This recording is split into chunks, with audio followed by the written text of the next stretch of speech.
planté, parlant justement de ce décor autour bien sûr des panélistes qui nous accompagneront ce soir. Messieurs, parlons de cette médiation annoncée de l'Algérie. Le communiqué a été rendu public il y a moins de 24 heures par le gouvernement algérien qui se montrait d'ailleurs satisfait de l'accord donné donc par Niamey pour ce rôle de médiateur, parlant de la situation qui prévaut du côté du Niger. Rebondissement dans le dossier en question puisque dans un communiqué rendu public quelques heures seulement après, le Niger a donc affiché clairement sa stupéfaction. Niamey se dit clairement surpris de cette démarche unilatérale prise notamment par Alger qui prend les devants, parlant justement d'une médiation pour tenter de résoudre de façon pacifique la crise nigérienne. Bien avant, nous plongeons au cœur tout d'abord de ce communiqué, le communiqué de la partie algérienne, c'est avec le concours d'Assamzili. Le Niger a accepté la médiation de l'Algérie qui propose aux militaires ayant pris le pouvoir Je ne comprends pas cette affaire. Un communiqué du ministère algérien des Affaires étrangères affirme que le gouvernement algérien a reçu par le canal du ministère nigérien des Affaires étrangères une acceptation de la médiation algérienne visant à promouvoir une solution politique à la crise du Niger. Selon la même source, le président algérien Abdelmadjid Tebboune a chargé le chef de la diplomatie, Ahmed Attaf, de se rendre à Niamey dans les plus brefs délais, puis entamer des discussions. Alger avait proposé fin août des discussions politiques pendant 6 mois au maximum, avec la participation et l'approbation de toutes les parties au Niger sans exclusion, sous la tutelle d'une autorité civile dirigée par une personnalité consensuelle et acceptée par tous les bords de la classe politique afin de conduire au rétablissement de l'ordre constitutionnel dans le pays. Alger a estimé que l'acceptation de l'initiative algérienne confortait l'option de la solution politique à cette crise et ouvrait la voie à la réunion des conditions devant permettre de la surmonter pacifiquement dans l'intérêt du Niger et de l'ensemble de la sous-région. Ce communiqué pour tenter de mieux illustrer d'ailleurs la position algérienne autour notamment de la situation du côté du Niger. Le gouvernement algérien a reçu par le canal du ministère nigérien des Affaires étrangères une notification d'acceptation de la médiation algérienne visant à promouvoir une solution pacifique ou du moins politique à la crise au Niger dans le cadre du plan de règlement présenté par le président de la République, M. Abdelmadjid Tebboune. Cette acceptation de l'initiative algérienne conforte l'option de la solution politique à cette crise et ouvre la voie à la réunion des conditions devant permettre de la surmonter pacifiquement dans l'intérêt du Niger et de l'ensemble des pays de la sous-région. Prenant acte de cette notification, le président de la République a instruit le ministre des Affaires étrangères et de la communauté nationale à l'étranger, M. Ahmed Attaf, de se rendre à Niamey dans les plus brefs délais en vue d'y entamer des discussions préparatoires sur la mise en œuvre de l'initiative algérienne avec toutes les parties prenantes. Le communiqué du gouvernement algérien rendu public ce 2 octobre 2023. Alors Sylvain Debogou, nous avons ce communiqué bien sûr du gouvernement algérien qui parle d'une entente autour bien sûr d'une médiation que devrait logiquement donc assurer le président algérien Abdelmadjid Tebboune. Mais la position d'Alger reste la même. Alger considère la situation qui prévaut du côté du Niger comme étant aujourd'hui une crise à laquelle il faudrait apporter une réponse politique pacifique. Êtes-vous d'accord aujourd'hui? Si oui, quelle peut bien être la plus-value de cette médiation du président algérien Abdelmadjid Tebboune? Merci pour cette première question. Oui. Le règlement pacifique ou bien politique, il est toujours bienvenu dans tout ce genre de conflit entre les États où plusieurs parties sont engagées, même à l'intérieur d'un État. Mais est-ce qu'il était normal pour nous, est-ce qu'il était normal d'annoncer cette négociation, s'il y a négociation, ou bien préparation des négociations pour qu'on règle cela politiquement? Mais politiquement, je ne sais pas ce que Alger cherche à gagner à ce niveau, ou bien Alger peut-être veut se positionner comme le plus grand pays, c'est-à-dire politiquement parlant, qui gère toute cette zone, qui contrôle toute cette zone. Mais ici, Alger devait réellement, pour moi, travailler d'abord avec Niamey avant d'annoncer quelque chose sur la plateforme publique, en tout cas dans le public. Oui. Mais on n'annonce pas et maintenant, après, on prend des initiatives pour y aller. Alors, je trouve que le président Tebboune commence par là où il devait terminer. Il devait franchement commencer avec Niamey. Et c'est quand Niamey, qui est aujourd'hui, qui a été agressé, qui demande son indépendance, qui veut désormais son indépendance, c'est quand Niamey aura donné le feu vert qu'on va vers les agresseurs, c'est-à-dire la France est alliée. Moi, c'est cette position-là. Si j'étais à la place du président algérien, c'est cette position que j'allais adopter. Parce que il ne faut pas imposer des négociations. Même s'il y a eu des négociations entre Alger et Niamey, je ne pense pas que ce soit le moment de rendre cela public. Il fallait vraiment commencer par Niamey. Voilà, il fallait commencer par Niamey.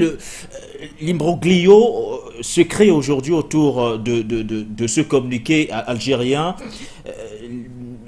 du fait, patient par fin d'homme, que la partie algérienne ait pris les devants. Clairement aujourd'hui, il y a eu certes une première rencontre le 25 septembre dernier, tel que relevé d'ailleurs par la partie nigérienne, mais elle précise par la suite, je cite, « La partie nigérienne a fait part de la disponibilité des autorités nigériennes à examiner l'offre de médiation de l'Algérie comme contribution pour une solution négociée devant permettre au peuple du Niger de repartir sur de nouvelles bases pour reconquérir et asseoir sa souveraineté, son indépendance et la liberté de ses choix politiques et économiques. » Ce qui fait problème aujourd'hui du côté du Niger, c'est que Niamey dit avoir pris sur lui, entre autres, d'examiner cette offre, mais que derrière, Alger se soit précipité à rendre l'offre publique en parlant d'une acceptation de la part du Niger. Est-ce que vous... comment comprendre, ou du moins, comment peut-on tenter d'expliquer cet imbroglio-là, à votre avis, patient par fin d'homme? D'abord, je commence par... noter une chose, oui. Tout le monde est d'accord aujourd'hui que cette crise sera réglée par les voies de la négociation et du dialogue. Oui.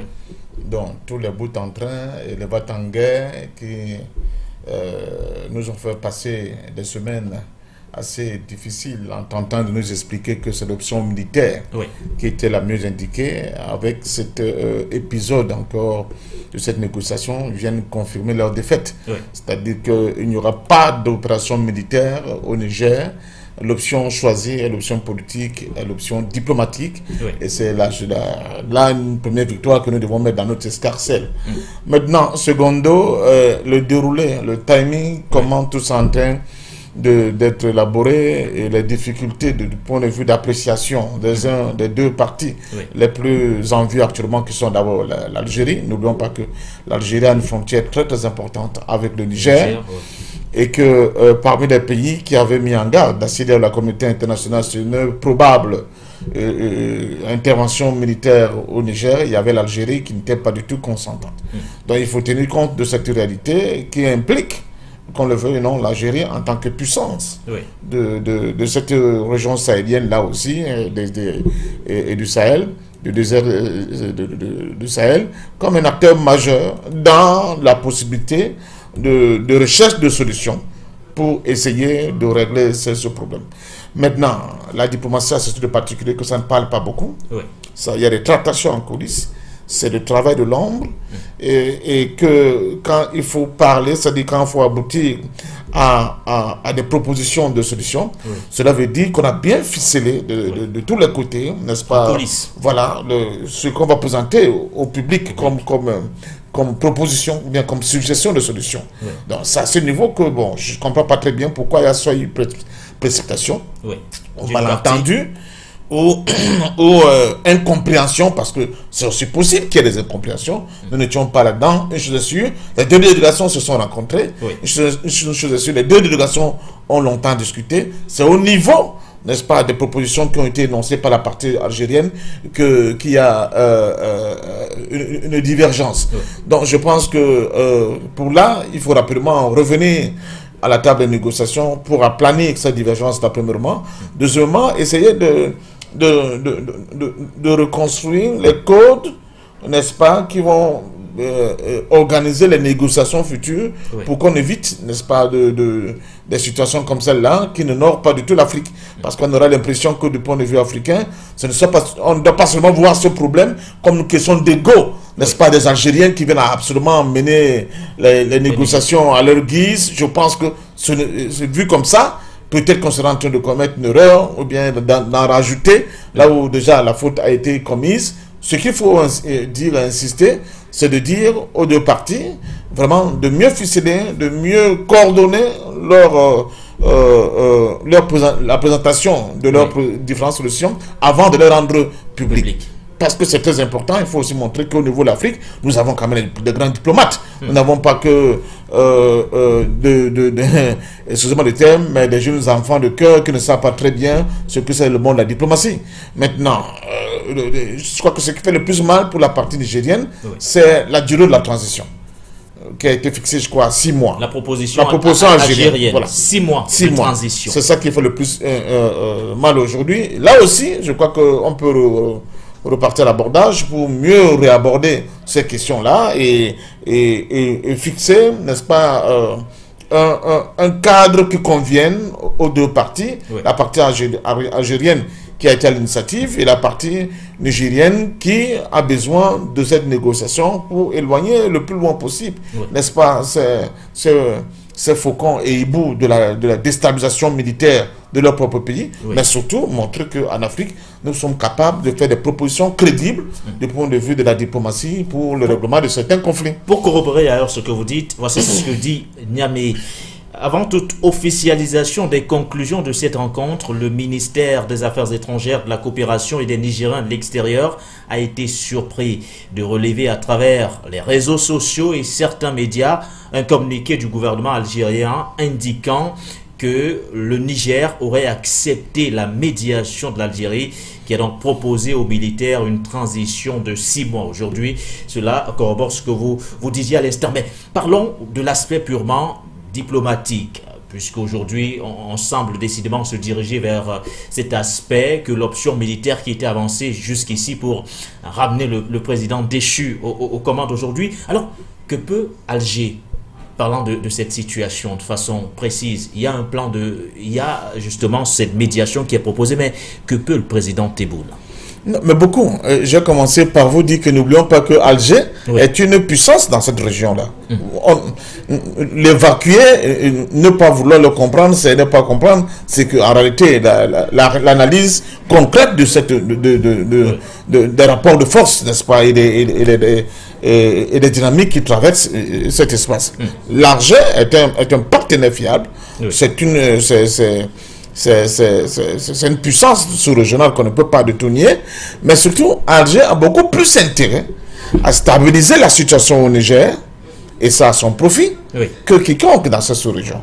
Parce que n'oublions pas, si la Banque sahélo-sahélienne, surtout les 3 pays qui sont dans la charte de Liptako-Gourma, viennent à être déstabilisés, le premier grand perdant de cette déstabilisation de cette sous-région sera l'Algérie. Parce que l'Algérie est évidemment dans le viseur de la prétendue communauté internationale autoproclamée qui voit d'un très mauvais œil les libertés que se donne souvent l'Algérie sur le plan international, surtout vis-à-vis de leur allié en Europe aujourd'hui qui est la France. Les derniers événements nous prouvent qu'une fois de plus, l'affrontement entre Alger et Paris n'ont pas du tout baissé d'intensité. Et vous avez appris que par exemple la langue française a mal à partir avec certaines décisions au niveau de l'Algérie par rapport au programme, n'est-ce pas, d'éducation de leurs enfants. Donc c'est un fait qu'on ne peut pas nier. Maintenant, je continue de le dire, il faut faire attention. Il peut y avoir aussi des tentatives de manipulation de certains réseaux. Parce que quand Alger et Niamey décident d'ouvrir ce round de discussion, il y a aussi les renseignements occidentaux, les renseignements français qui sont aux aguets.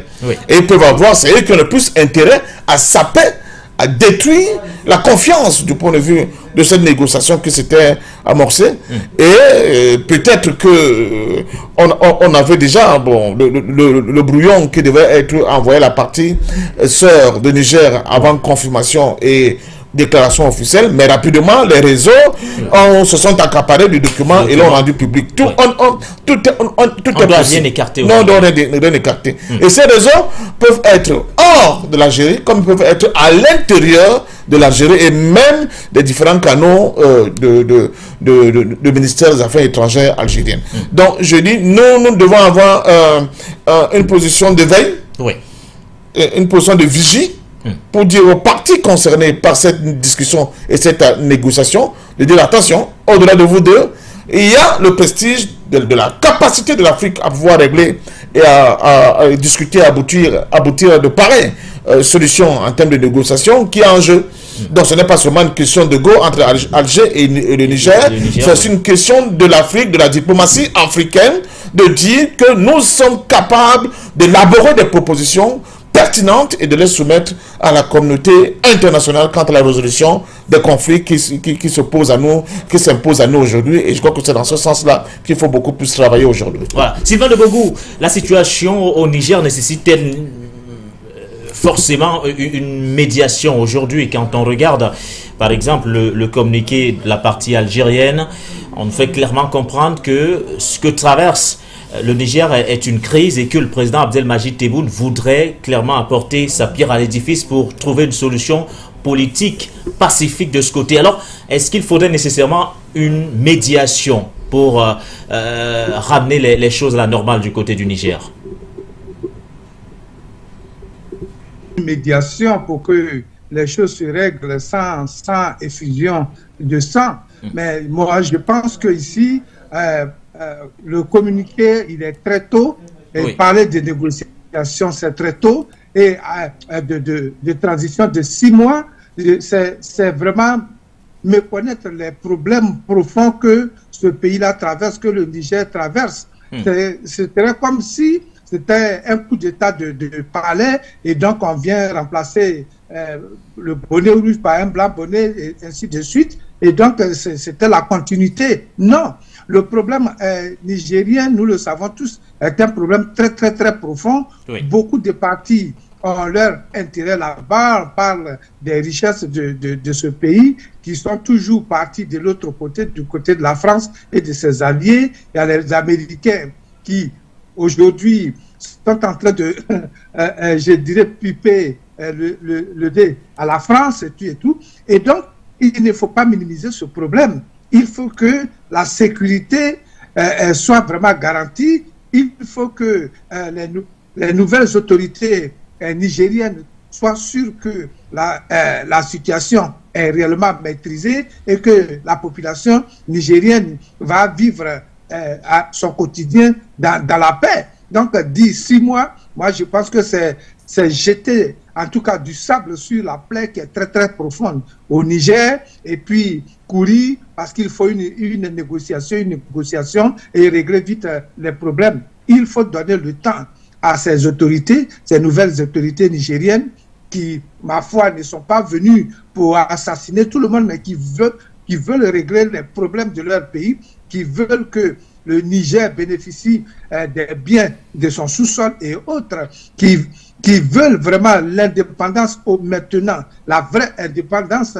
du Niger et de toute la zone, la sécurité dans toute cette zone, et l'évacuation ou bien repousser tout ce qui est terrorisme pour vivre dans la quiétude. Et donc ces gens on ne peut pas prendre 6 mois pour régler ce genre de problèmes qui, ma foi, ont duré des dizaines d'années. Ce serait vraiment se moquer même des gens, des hommes qui sont tombés, des femmes qui sont tombées sur le front, au front là-bas. Et donc, je pense que l'Algérie c'est normal, elle est dans une position de négociateur, elle a une longue frontière avec le Niger.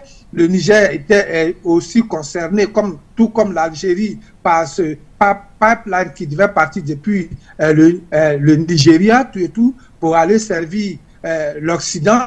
Et donc, l'Algérie ne doit pas vraiment se mettre dans une position ou bien accepter une pression qui viendrait de l'extérieur à cause de ce pipeline pour dire règle vite les problèmes, régler vite pour que nous, on ait droit à notre pétrole et que voilà, on s'alimente. Non, je dis que ce qui se passe aujourd'hui au Niger a des répercussions partout en Europe avec cette affaire d'uranium et tout, et qui alimente non seulement la France, mais toute l'Union européenne et en dehors même de l'Union européenne.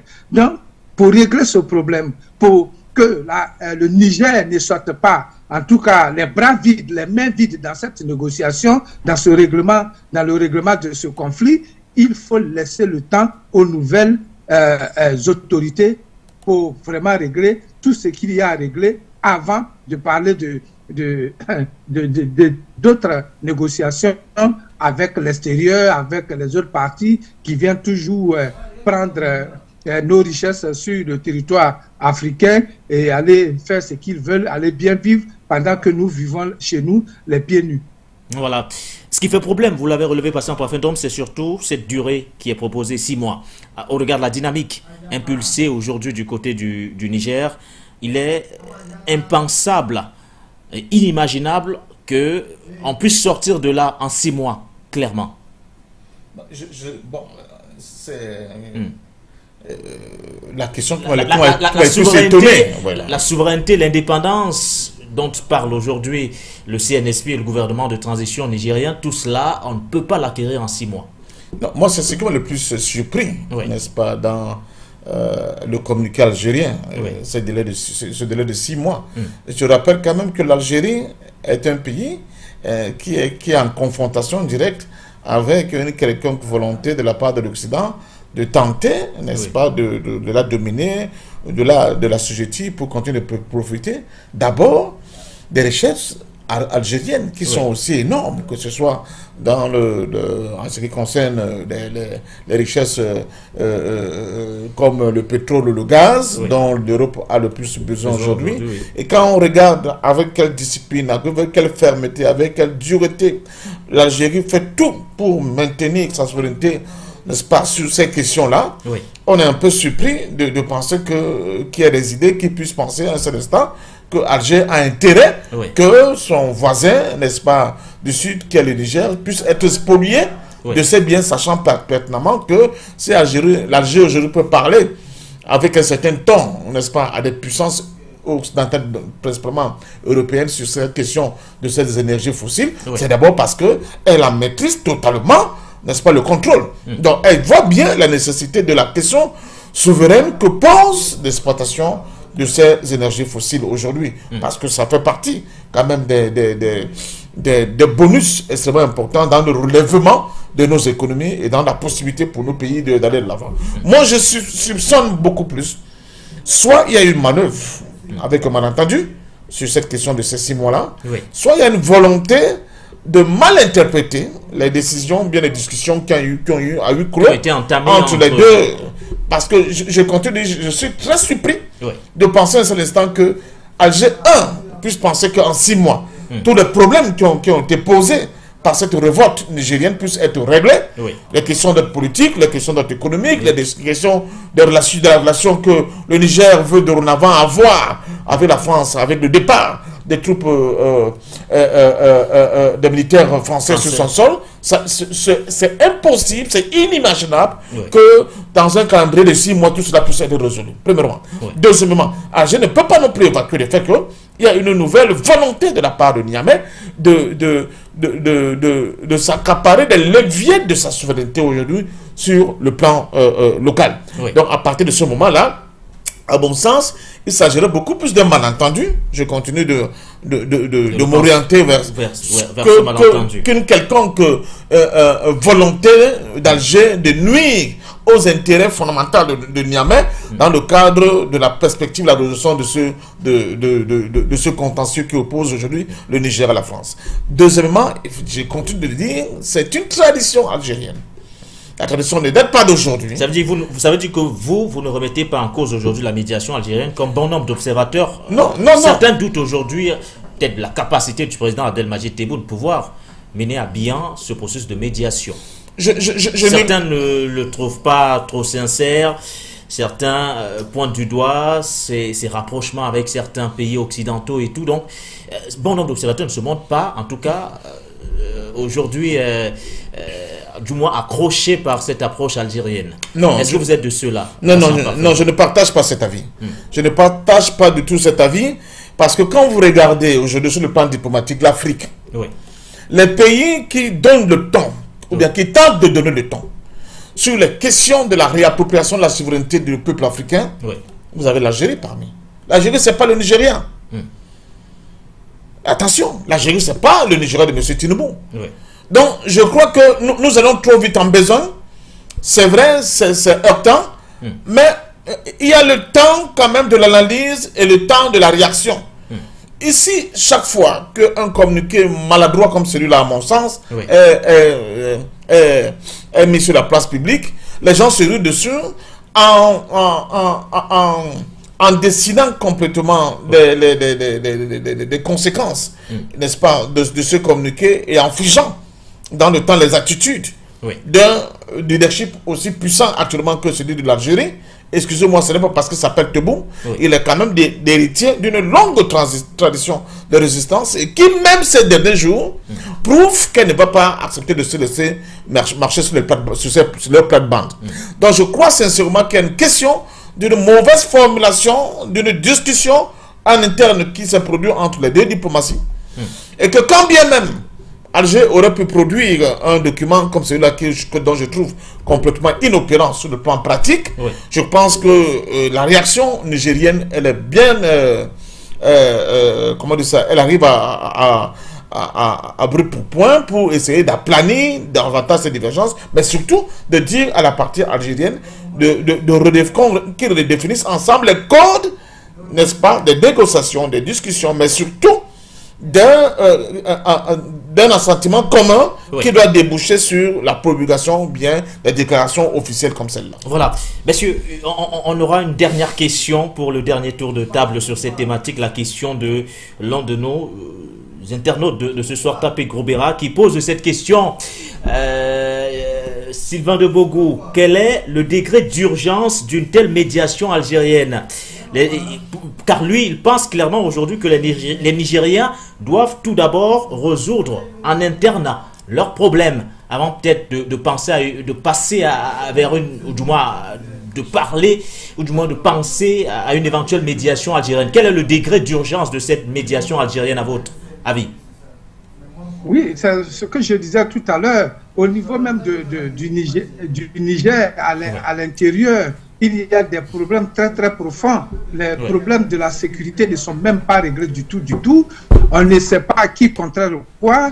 Et il y a beaucoup de troupes militaires étrangères qui sont sur le terrain nigérien. Et donc, je pense qu'il faut régler les problèmes immédiats. Il faut que le Niger soit en possession totale et complète de son territoire avant de parler de négociations. Parce que ça, ici, nous sommes dans les négociations sont toujours basées sur ce que tu peux offrir ou bien ce que tu possèdes, ce que tu contrôles. Lorsque vous allez sur la table de négociation, dans cet état-là, les Nigériens ne peuvent pas négocier. Ils ne peuvent pas parler de négocier. Leur premier souci, c'est d'abord régler les problèmes sécuritaires à l'interne, les problèmes économiques à l'interne, les problèmes, en tout cas, de toutes sortes à l'interne, parce qu'à tout moment, ces gens qui, ma foi, de la CEDEAO qui voulaient aller en guerre, tout cela aller attaquer, est-ce qu'on sait réellement que ces gens-là ont laissé tomber leur mission, je dirais, morbide,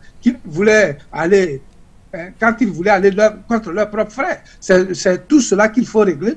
Ils ont besoin d'assurance, ils ont besoin de sérénité, de contrôle avant de parler de toute négociation. Alors cette négociation, cette proposition de la part d'Alger, pour moi, ce n'est pas une urgence, elle n'est même pas une priorité pour moi.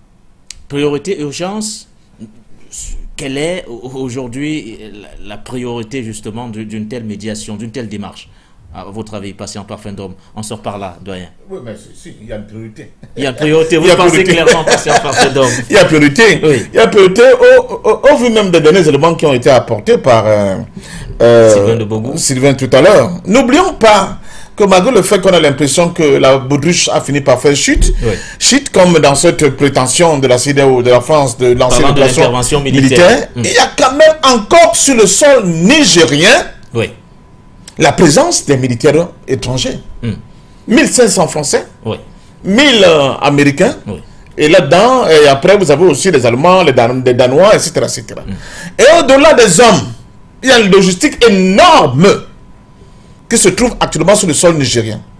Il y a la ville d'Agadez qui abrite actuellement... Où a été redéployé le contingent américain. Voilà, la base logistique des drones américains, parmi lesquels vous avez les drones Predator. Attention.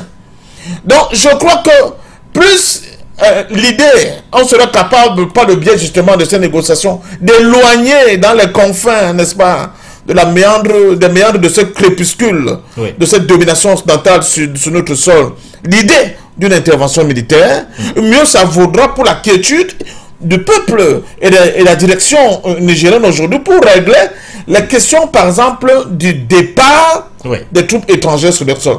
Vous avez écouté M. Macron, il parle d'un départ progressif qui tiendra pendant des mois. Et moi, je vous avais dit sur ce plateau que c'est pendant cette période transitoire que, attention, le diable peut bien se cacher. Il faut qu'on fasse attention, ce n'est pas encore du tout totalement réglé, d'où la nécessité de pousser les uns et les autres vers la direction, justement, d'un accord négocié sur le plan diplomatique pour mettre fin, n'est-ce pas, définitivement à ces intentions d'une quelconque velléité de créer un chaos total militaire sur le sol nigérien. Voilà. Nous aurons l'occasion de revenir sur le sujet en question. Il est passionnant de toutes les façons. La proposition, elle existe bel et bien. Cette proposition de la partie algérienne, portée notamment par son leader, le numéro 1 algérien, le président Abdelmajid Tebboune. Et derrière nous allons scruter de très près la réaction de Niamey aujourd'hui, qui visiblement semble désormais ouvert à cette médiation algérienne. Passons à la deuxième. N'oubliez surtout pas de vous abonner et d'activer la cloche de notification pour ne rater aucune de nos prochaines vidéos.